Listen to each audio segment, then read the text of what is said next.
Bismillahirrahmanirrahim. Alhamdulillahi rabbil alamin. Wa bihi nasta'in ala umuri dunya waddin. Wassalatu wassalamu ala asyrafil anbiya'i wal mursalin Sayyidina Muhammad wa ala alihi wa ashabihi ajma'in, amma ba'd. Fa inna asdaqal hadits kitabullah wa khairal hadi hadi Muhammadin sallallahu alaihi wasallam wa syarral umuri muhdatsatuha wa kullu muhdatsah bid'ah wa kullu bid'atin dhalalah wa kullu dhalalatin finnar. Wa bisanadil muttasil qala Syekhul Imamul Muallifu surutu sihhatis saumi, bermula inilah beberapa syarat-syarat yang menentukan akan sahnya puasa. Yang pertama al-islamu, yaitu beragama Islam. Ayustaratu ayyakuna musliman jami'an nahari, maka orang yang sedang berpuasa itu syaratnya sepanjang hari di dalam berpuasanya dia masih sebagai muslim. Walau irtadda lahdotan wahidatan batola saumuhu, maka bila mana di tengah dia berpuasa meskipun sebentar saja dia melakukan kemurtadan atau berlaku murtad, maka puasanya batal. Yang kedua adalah al-aqlu, yaitu sepanjang melakukan puasa harus dalam kondisi akal sehat, yaitu maksudnya akal sehat penuh dengan kesadaran. Ayustaratu ayyakuna akilan mumayyizan jami'an nahar, maka tentu menjadi syarat jamaah sekalian orang yang berpuasa itu sepanjang hari menjalankan puasa dalam keadaan kesadaran.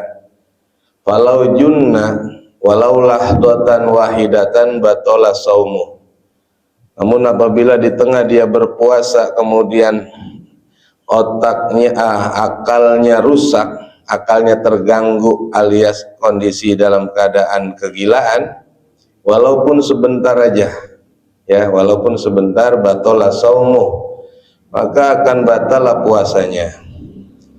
Jadi jelas ketika lagi berpuasa kemudian rusak akalnya, yang dimaksud dengan gila, tidak waras, maka puasanya batal. Yang kedua yang ketiga an-naqa'u minal haidhi wan nifas. Seorang yang berpuasa dalam hal ini adalah perempuan, pastikan sepanjang hari berpuasanya tidak kedatangan haid dan atau nifas.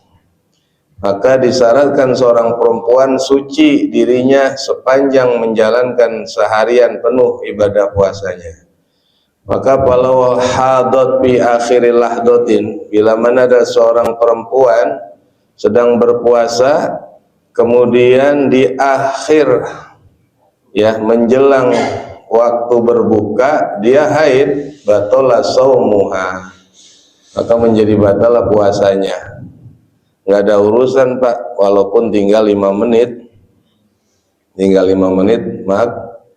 maghrib, maka otomatis dia batal. Tapi yang begitu disunahkan jangan langsung minum, nanti puasanya bareng dengan orang yang bukanya bareng, meskipun tidak boleh niat puasa. Ini yang disebut dengan hurmah, untuk menghormati orang yang berpuasa. Yang keempat, syarat terakhir puasa itu bisa sah, yaitu orang tersebut al-ilmu bikaunil waqti qabilan lisaumi. Dia harus tahu bahwa yang puasa yang sedang dia kerjakan itu adalah puasa yang sah untuk dijalankan, karena bukan hari Idul Fitri, bukan ayyamut tasyrik. Jadi ini puasa memang puasa yang boleh untuk dikerjakan hari-hari yang tidak dilarang berpuasa. Sebagaimana kita tahu bahwa hari yang dilarang berpuasa adalah hari Idul Fitri, Idul Adha, atau hari Syak, hari yang meragukan. Ini akhir Sa'ban atau awal Ramadan, itu namanya hari syak. Hendaklah orang itu kalau ketemu di persimpangan hari meragukan, hendaklah dia jangan dulu puasa karena hari syak namanya. Ya kita nunggu-nunggu kabar kapan ini puasa sebenarnya ya. Kalau terombang-ambing di persimpangan, maka ada kalanya dia nggak boleh puasa. Kemudian surutu wujubis shaum, menyambung berikutnya jemaah sekalian syarat-syarat diwajibkannya puasa. Maka idza tawaffarat hadhihi surut wajib shaum, apabila telah terpenuhi beberapa syarat diwajibkannya puasa ini, maka orang itu adalah wajib menjalankan puasa. Yang pertama sama syaratnya dengan sahnya orang berpuasa, syarat wajibnya berpuasa al-Islam. Maka pastikan orang itu beragama Islam. Fala yukhatabu bihil kafiru fid dunya. Maka orang kafir itu tidak punya kewajiban puasa Ramadan, dia enggak berkewajiban puasa. Tapi apakah nanti di akhirat dia memang enggak ada kewajiban? Ada kalau di akhirat mah. Makanya orang kafir dimasukkan ke neraka sebab enggak puasa. Bahkan dia enggak puasa, emang kagak puasa, emang enggak wajib puasa. Enggak wajib puasanya kan karena kafir. Padahal kafir itu enggak boleh. Kenapa dia kafir sehingga enggak berpuasa? Maka disebut memang di dunia dia bebas tidak berpuasa. Gua kafir ini, gitu ya. Nah, kalau jadi kafir yang pinter mah biar kata kafir puasa aja, umpamanya begitu ya. Gue mau puasa ngikut lu, lah kan lu kafir. Kalau yang begini nanti di akhirat bagaimana? Ya tetap nggak ada, tapi sekurang-kurangnya kan kemungkinan ada mufawwidun ila rabbi, amruhu mufawwidun li rabbi. Ya Allah, ini bagaimana ada orang kagak kenal agamanya bukan Islam, tapi dia puasa. Ya nanti urusannya diserahkan kepada Allah Ta'ala. Ya ini masalah akidah dah. Ya, jadi syaratnya Islam. Syarat wajibnya puasa untuk orang. Syarat wajibnya puasa untuk orang. Jadi selagi bapak ketemu di jalan, bapak nanya, agama lu apa? Islam. Ya wajib lu, gitu. Wa ammal murtadu fayajibu alaihil qada, dan sedangkan orang yang telah keluar dari Islam yaitu murtad, maka fayajibu alaihil qada, maka wajib atasnya membayar hutang puasa idza raja ilal islami, kalau dia mau kembali atau dia telah kembali kepada Islam. Kalau dia sudah kembali lagi menjadi Islam, tuntut dia untuk membayar hutang puasa, ya, dimana tujuannya taglidhan alaihi, untuk menindak keras kepada orang yang murtad. Ketika dia telah kembali ke Islam, jangan diterima dulu Pak, sebelum dia mau membayar qada sholat, karena untuk menindak keras. Kalau nggak digituin sembarangan dia, masuk ntar keluar, ntar masuk ntar keluar. Yang kedua adalah at-taklifu. At-taklifu ay tegasnya taklif itu adalah ayyakuna balighan aqilan, orang itu telah memasuki usia dewasa dan berakal. Kalau orangnya udah dewasa cuman kayak masih bocah, dewasa tapi kayak masih bocah, udah umur 15 lebih masih pakai kancut aja kayak bocah, ya berarti belum akilan. Wa amma sabiyyu fayajibu ala wali, dan sedangkan orang yang belum sampai usia dewasa bagaimana menghadapi puasa. Jadi bocah kecil kalau bulan puasa bagaimana itu? Maka fayajibu ala wali amirihi, maka wajib atas orang yang menjadi wali urusannya sobi, berarti bapak kandung, namanya wali mujbir, wali yang berkuasa penuh, maka dia wajib. Udah nggak ada babanya, abangnya namanya wali ghairu mujbir. Nggak ada bapaknya, nggak ada anak, nggak ada babanya, nggak ada abangnya, siapanya? Pamannya, ya. Terus seterusnya itu wali. Wajib bagi dia untuk memerintahkan bisaumi, yaitu berpuasa lisab'i sinina, ketika itu anak udah umur 7 tahun. Suruh puasa tuh, puasa tong, nyuruh. Adapun nanti dia main di kali dia minum, ya kan, yang penting orang tuanya udah nyuruh. Wayadribahu idza tarokahu li asri sinina, lalu anak kecil yang sudah umur 10 tahun, ya, in atokoh, apabila memang ukuran badannya dia kuat puasa nih, badannya kayak gajah, 10 tahun, makan di warung, beli ciki, kagak diapa-apain sama babanya, dosa nggak tuh babanya? Dosa. Tempeleng tuh bocah beli ciki. Ini kadang yang nyuruh babanya beliin ciki, jadi makan bareng sama babanya. Wah, kacau. Rusak nih babanya dah. Jadi babanya nyuruh beli rokok, anaknya beli ciki, ya. Kemudian yang ketiga adalah al-itoqoh. Syarat orang itu berkewajiban puasa adalah al-itoqoh, yaitu kuat atau mampu. Orang bilang kuat, artinya dia berkemampuan. Ay al-qudratu alaihi, yaitu mampu atas puasa. Sedangkan ulama membagi nih jemaah sekalian, al-itoqoh takunu hissan wa syar'an.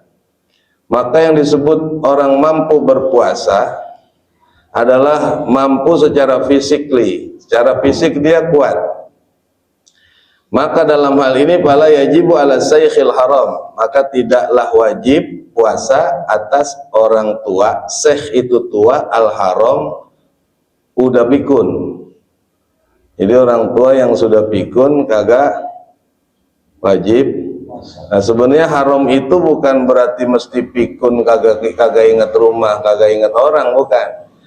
Udah payah likibarin, karena udah payah, yang kalau dia sahur jam 3:30, jam 9 udah geget. Itu jangan dipaksain puasa, Pak. Udah boleh ninggalin puasa. Wal marid alladzi la yurja bir'uhu, dan juga yang kedua sebab dia sakit yang tidak ada harapan sembuh. Sakitnya udah berat ini mah, gula ada, terus kopi ada, teh ada, wah udah apa aja tuh, ya, sayur asem ada, udah semurat, udah komplit nih punya penyakit dia, namanya kecil harapan kesembuhannya, ya, baru itu boleh tidak puasa, karena diukur itokota, tidak ada kemampuan baginya, tidak mampu untuk puasa, karena dia masih minum obat. Kata dokter, obatnya jangan putus ya, sejam celep lah, bagaimana puasa kalau begini? Karena kalau dia tidak paksakan minum obat, maka akan bertambah sulit untuk bertahan hidup. Mesti bertergantungan obat. Syar'an, kemudian secara syariat tidak mampu secara syariat, yaitu fala yajibu alal haidi wan nifas. Barulah terjawab bahwa seorang perempuan yang haid itu nggak boleh puasa. Kenapa? Karena secara syariat dia tidak mampu suci. Padahal tadi syaratnya sahnya puasa harus suci. Dia dalam keadaan tidak mampunya karena tidak suci. Nah, makanya dia nggak wajib atau tidak dituntut wajib berpuasa, bahkan hukumnya haram berpuasa. Kemudian yang keempat adalah as-sihhah. Orang yang sehat wala yajibu alal marid, maka tidaklah wajib atas orang yang sakit. Orang ini sehat, lawannya sehat ya sakit. Sakit apa kagak lu? Kagak, badan gua kagak ngapa-ngapa. Ya wajib puasa. Ya. Kemudian adapun wadobitul marid al-mubih lil fitri, adapun kategori batasan orang sakit boleh meninggalkan puasa adalah huwa alladzi yukhafu minhul halak, yaitu orang yang mengalami sakit apabila dia sampai puasa akan binasa atau mengalami satu kebinasaan. Au ta'akhuri syifa, atau tertundanya penyembuhan. Ini mesti ada asumsi ada makanan yang masuk. Kalau sampai nggak masuk, kapan sembuhnya gitu bahasanya. Kapan sembuhnya kalau kagak makan? Makan celuplok. Au ziyadatul marodi, atau apabila dia puasa seharian maka bertambahlah penyakit. Wadzalika mazur, ini yang disebut dengan kata ulama dia mazur tayamum, sudah waktunya untuk tayamum karena tidak boleh kena air. Sejenis penyakit itu yang disebut boleh meninggalkan puasa. Yang kelima adalah al-iqamah, yaitu bermukim. Wala yajibu alal musafir, maka tidaklah terkena hukum wajib atas orang yang sedang berpergian, alladzi yusafiru safaron tawilan, yang betul-betul dia telah melakukan perjalanan sejauh 82 km minimal. Ini khilaf nih Pak, ada yang 82, ada yang 80, ada yang 88 setengah, ada yang 90 km. Kalau Bapak pengen menyatakan hati-hati, 90 km khuruj minal khilaf, daripada pada berdebat, digenepin aja deh 90. Jadi kalau sudah perjalanan 90 km yang akan dijangkau, maka orang itu boleh meninggalkan puasa. Tapi di sini dikatakan wa yustaratu mubahan, perjalanannya perjalanan yang diperkenankan oleh agama, atau perjalanan yang wajib, misalkan bayar utang ke Malang, berapa utangnya, ceban mah transfer ya, sekira-kiranya ini mesti bayar utang, maka dia perjalanan namanya safar wajib. Safar sunnah silaturahim, safar mubah alan-alan. Apa alan-alan? Jalan-jalan. Alan-alan boleh nggak? Ya itu ibadah. Mau jalan-jalan iseng lagi puasa, jalan-jalan kejauhan sampai Pandeglang, nggak jadi puasa dia, ya kejauhan. Ya itu perjalanan jauh. Nah, tapi Bapak sekalian, ini yang pasti dipahami, wa yustaratu li jawazil fitri fis safar, diperbolehkannya orang yang hendak melakukan perjalanan jauh sehingga boleh dia meninggalkan puasa, yaitu ayyusafira qabla tulu'il fajri, dia perginya sebelum terbit fajar. Jadi berangkat dari rumah sebelum subuh. Sebab kalau dia berangkat dari rumah subuh atau mungkin lebih lewat dari subuh, berarti dia tergolong mukim, bukan musafir. Tadi kan lawannya musafir adalah mukim. Mukim itu adalah orang yang dihubungi pada saat awal puasa dia masih di rumah, itu mukim. Maka siapapun orang yang pulang kampung berangkatnya subuh atau lewat dari subuh, dia wajib puasa. Ayo, Bapak pulang kampung jam berapa? Berangkatnya misalkan sore, ya wajib udah puasa. Berangkatnya jam 12, ya wajib, nggak boleh di pasar Senen mesen kopi. Dosa tuh Pak, perjalanan maksiat Bapak berarti. Dosa tuh lagi jalannya. Nah ini mesti dipahami nih, karena ada kewajiban al-iqomah. Orang yang mukim kan wajib puasa, yang musafir boleh ninggalin. Kapankah seseorang itu mukim? Kapankah seseorang itu musafir? Yaitu kalau keluarnya sebelum subuh.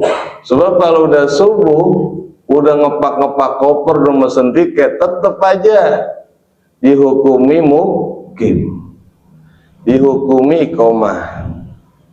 Nah itu, ini makanya kalau mau keluar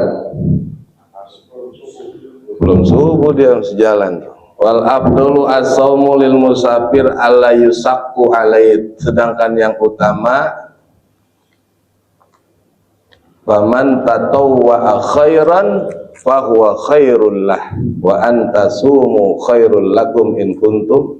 Kalau dia tidak ada masalah di perjalanan dengan berpuasanya, maka sebaiknya lebih utama dia tetap puas.